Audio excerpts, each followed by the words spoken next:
সারা জীবনের পরিশ্রমে মা ও বোনেরা মনোযোগ দিয়ে শুনি, আপনার সব কিছুর মালিক আল্লাহ তাবারক ওয়া তাআলা আপনাকে দুনিয়াতে পাঠাইছেন। আপনার ইজ্জত সম্মান সব কিছু হচ্ছে আপনার স্বামীর কারণে। আপনার পরিচয়, আপনি যে পিত্রালয়ে ছিলেন ওই পিত্রালয়ের চেয়ে আপনার শ্বশুর বাড়ি আপনার পরিচয় বেশি। অমুকের বউ, অমুকের মা, স্বামী দেয়া সব পরিচয়। স্বামী যদি দুনিয়াতে না থাকে ওই মহিলাকে কেউ এত বেশি গুরুত্ব দেয় না, দাম দেয় না। দাম দেয়? যে মহিলার স্বামী মারা গেছে কে দাম দিন মানুষে? শরীয়তে দাম দেয়? শরীয়তে সমাজে দাম দেয়? এদেরকে দাম দেয় না। স্বামীর পরিচয় মহিলার পরিচয়, স্বামীর সম্মানে মহিলার সম্মান। তাহলে মহিলার উপর স্বামীর স্বামীর স্বামীর অনেক হক মহিলার উপর রয়ে গিয়েছে। এক নম্বর হক ওয়াতুন ফিল মারুফ। স্বামী যেই সমস্ত কাজ করতে বলবে যদি হালাল হয়, হক হয়, ভালো কাজ হয়, সবগুলো মানা ফরজ কার উপর? স্ত্রীর উপর। স্বামীর প্রত্যেকটা কথা যদি এটা ভালো হয়, যদি এটা মঙ্গলজনক হয়, তাহলে স্ত্রীর জন্য এটা মানা জরুরি। স্ত্রীর জন্য এটা কি মানা জরুরি? এরকম না স্বামী বলছে এক গ্লাস পানি দাও, তুমি বাইরে বেরোলে খায়, এক গ্লাস পানি দাও, তুমি গ্লাস কি বুড়ে এনে খেয়ালো, এটা না, এটা আলামত ভালো না, এটা ভালো নিদর্শন না। প্রত্যেকটা কাজ, প্রত্যেকটা কথা, স্বামীর প্রত্যেকটা কথা মানা স্ত্রীর জন্য জরুরি। যদি কথাটা ভালো হয়, যদি কথাটা কি হয় ভালো হয়। আর যদি কথা খারাপ হয়, স্বামী যদি বলে কোনো গুনাহের কাজের কথা বলে, তাহলে এই গুনার কাজের মধ্যে যাওয়া যাবে না, গুনার কাজের মধ্যে যাওয়া যাবে না। স্বামীর হক যদি বলতে হয়, রাসূলুল্লাহ সাল্লাল্লাহু আলাইহি সাল্লামের কাছে কিছু সাহাবা এসে আবদার করতেছে, রাসূলুল্লাহ আমরা অন্য ধর্মে দেখছি তারা নবীদেরকে, বাদশাদেরকে সিজদা করে, আপনাকে সিজদা করতে চাই। ইসলাম আসার পূর্বে বাদশাদেরকে সিজদা করত। মানুষ কাদেরকে সিজদা করত? রাজা বাদশাদেরকে সিজদা করত। সাহাবারা এমন আবদার জানাইলেন, রাসূলুল্লাহ সাল্লাল্লাহু আলাইহি সাল্লাম বলতেছেন, আমার শরীয়তের মধ্যে সিজদা করা জায়েজ নাই, আমার শরীয়তের মধ্যে সিজদা দেওয়া জায়েজ নাই। যদি জায়েজ থাকতো তাহলে নারীদেরকে বলতাম তারা যেন তাদের স্বামীদেরকে সিজদা করে। কি পরিমাণ হক! এই পরিমাণ হক মা ও বোনেরা কাল কিয়ামতের ময়দানে রাসূলুল্লাহ সাল্লাল্লাহু আলাইহি সাল্লাম হক বুঝাইতে গিয়ে একটা বড় কথা বলছেন। আল্লাহ রাসূল হাদিসের মধ্যে বলেন, আইয়ুমরাতিন মাতাত ওয়া যাওজুহা আনহা রাদিন দাখালাতিল জান্নাহ। ওই মহিলা যে এমন অবস্থায় মারা গেছে তার স্বামী তার উপর সন্তুষ্ট ছিল, তার স্বামী তার উপর কি ছিল? সন্তুষ্ট ছিল। এমন অবস্থায় মারা গেছে, রাসূল বলেন এই মহিলাটা জান্নাতি। সুবহানাল্লাহ। স্বামী সন্তুষ্ট, আল্লাহ সন্তুষ্ট, স্বামীও সন্তুষ্ট, আল্লাহ তাআলাও সন্তুষ্ট। দুই নম্বর স্বামীর হক। এক নম্বর, স্বামী যে সমস্ত কথাবার্তা বলবে, স্বামী যতগুলো ভালো কথাবার্তা বলবে প্রত্যেকটা কথাবার্তা মানা, ভালোগুলো মানা স্ত্রীর জন্য জরুরি। ভালোগুলো মানা স্ত্রীর জন্য জরুরি। দুই নম্বর হক হচ্ছে স্বামীর বাড়িতেই থাকা, স্বামীর কথাবার্তা ব্যতীত, স্বামীর আদেশ ব্যতীত অন্য জায়গায় না যাওয়া, স্বামীর কথা ব্যতীত অন্য কোথায় না যাওয়া, স্বামীর ঘর থেকে বের না হওয়া। আমাদের কিছু মা বোনদের অভ্যাস আছে, এই ঘর থেকে ওই ঘর, ওই ঘর থেকে ওই ঘর, এরকম যাইতে থাকে। কিছু মা বোনদের অভ্যাস আছে এলাকার মধ্যে বেড়ানো, এগুলো বৈধ না। স্বামীর অনুমতি ছাড়া ঘর থেকে বের হওয়া যাওয়া জায়েজ নাই। হাদিসের মধ্যে আছে যখন মহিলারা রাস্তা দিয়ে বের হয় তার পিছনে শয়তান লেগে যায়। মানুষের দৃষ্টি শয়তান এইদিকে লাগাইয়া দেয়, আর মানুষ দৃষ্টি দিয়ে ওই মহিলাকে দেখতে থাকে। শয়তান পিছনে শুভনীয় করে তোলে মহিলাকে, মানুষ দেখে আর লোভনীয় দৃষ্টিতে তাকায়। আর যদি ওই মহিলা বেপরদায় বের হয়, যতগুলো মানুষ চেয়েছে দেখছে, চোখের গুনাহ করছে, মহিলা একটু গুনাহগার হবে। হাদিসের মধ্যে আসছে রাসূল সাল্লাল্লাহু আলাইহি সাল্লাম বলেন, বেপরদিগি সম্পর্কে বলছেন, সিনফানি মিন আহলিন নার, দুই ধরনের লোক জাহান্নামে আমি দেখে আসছি, লাম আরাহুমা, এ পর্যন্ত আমার জামানায় এগুলো দেখে নাই, পরবর্তীতে আসবে। এক নম্বর ব্যক্তি হচ্ছে, এক নম্বর দল হচ্ছে কওমুন ফি আইদিহিম সিয়াতুন, এমন জাতি, এমন কিছু পুরুষ, যা নারী পুরুষ, যাদের হাতের মধ্যে চাবুক হবে, লাঠি হবে, মানুষকে চাবুক মারবে, লাঠি চার্জ করবে, মানুষকে কি করবে? অন্যায়ভাবে মারামারি করবে, চাবুক দিয়ে মারবে, জুলুম করবে। এদেরকে জাহান্নামে দেখে আসছি।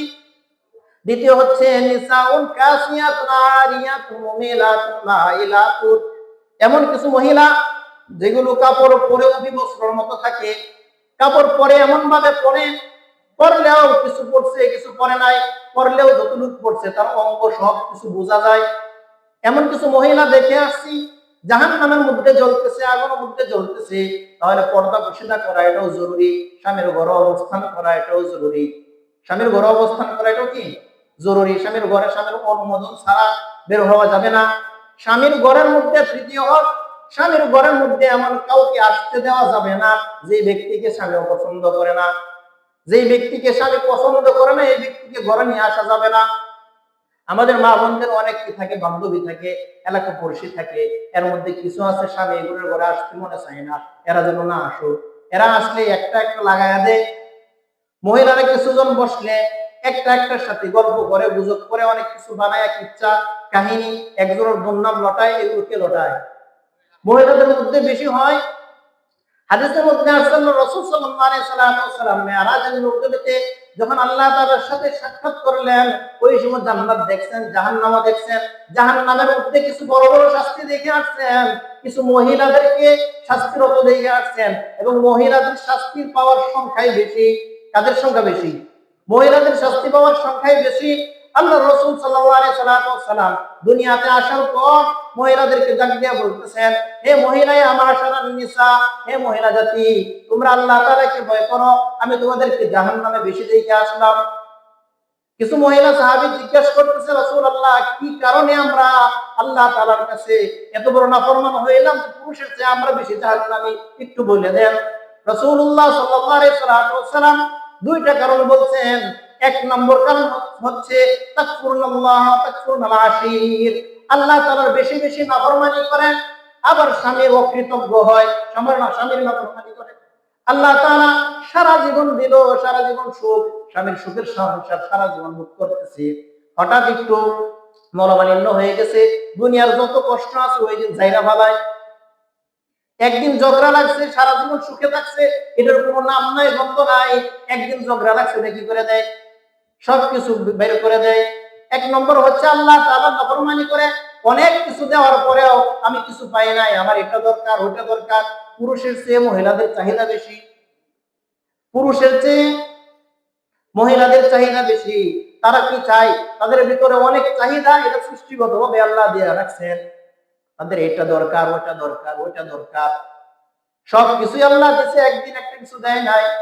আল্লাহ তাআলা নাফরমানি করে সন্তান পাঁচটা দিয়েছে, হঠাৎ একটা সন্তান মারা গেছে, অসুস্থ হয়েছে, কি বলে আল্লাহকে আমার সন্তান বাইরে দেখছিল, বলে কিনা? হঠাৎ এক সন্তান অসুস্থ হয়ে গেছে অথবা নিজে অসুস্থ হয়ে গেছে, তখন আল্লাহ তাআলা কি আমাকেই দেখছিল? এই কথাগুলো বলে কুফরি কথা, এগুলো বলা যাবে না মা বোন। দ্বিতীয় হচ্ছে স্বামী প্রচুর নাফরমানি করে, স্বামী সারা জীবন মাথার গাম পায়ে ফেলে হেঁটে পয়সাগুলো হাতের মধ্যে ঠুয়া ফেলে পায়ের মধ্যে কাটা বিদ্ধ করে সারা জীবনের শ্রম দিয়ে তার হাতের মধ্যে টাকা পয়সা জোগাড় করে দেয় সন্তান নিয়ে সুখে রাখার জন্য। একদিন যদি কষ্ট করে কিছু না দিতে পারে, স্বামীরে খোটা দেয়, কষ্ট দিয়ে খোটা দেয়া দেয় কিনা? এটা আল্লাহ রাসূল বলতেছেন জাহান্নামে যাওয়ার কারণ। ও মা বোনেরা, লক্ষ্য করে দেখবো আমাদের ভিতরে এই কারণগুলো আছে কিনা। যদি থাকে তাহলে আজকে থেকে তওবা করব। আজকে থেকে কি করব? তওবা করব। আরো অনেকগুলো কথা রয়ে গেছিল স্বামীর হক সম্পর্কে। স্বামীর এক নম্বর হক, স্বামীর কথা আমরা অনেক মহিলা যারা আছি, মা বোনেরা, স্বামীর কথাগুলো মেনে চলবো, ভালো কথাগুলো মানবো। দুই নম্বর, স্বামীর অনুমতি ব্যতীত ঘর থেকে বের হওয়া যাবে না। তিন নম্বর, স্বামীকে কষ্ট দেওয়া যাবে না। যা কিছু হোক না কেন স্বামীকে সন্তুষ্ট করে দুনিয়া থেকে যাব। তাহলে তিনটা, ইনশাআল্লাহ মা বোনেরা, তিনটা কথা বললাম স্বামীর হক সম্পর্কে। বড় বড় আরো অনেকগুলো হক ছিল, এইগুলোর মধ্যে বড় বড় তিনটা কথা বললাম। যদি এইগুলি মানতে পারি তাহলে দুনিয়া থেকে যাব, আর ওই দিক দিয়ে আল্লাহ তাবারক ওয়া তাআলা জান্নাতের দরজা আমাদের জন্য খুলে দেবেন। সুবহানাল্লাহ। এই জন্য যারা পুরুষ সম্পর্কে বললাম, বাবারা, যুবক ভাইয়ারা, বুড়া বাবারা, আমাদের হক আমরা তাদেরকে আদায় করব। আর যারা মা বোনদের সম্পর্কে বললাম, বোনেরা, যুবতী বোনেরা, বৃদ্ধ মায়েরা, আমরা স্বামীদের হক আদায় করার চেষ্টা করব। উভয় যদি হক আদায় করি, কাল কিয়ামতের ময়দানে আল্লাহ তাবারক ওয়া তাআলা আমাদের সকলকে মাফ করে দেবেন। আল্লাহ তাবারক ওয়া তাআলা আমাদের সকলকে এই পর্যন্ত যে কথাগুলো বললাম এগুলোর উপর আমল করে দুনিয়াতে জান্নাতের সুসংবাদ নিয়ে দুনিয়া থেকে যাওয়ার তৌফিক দান করুন। আমিন ওয়া আখির দাওয়ানা।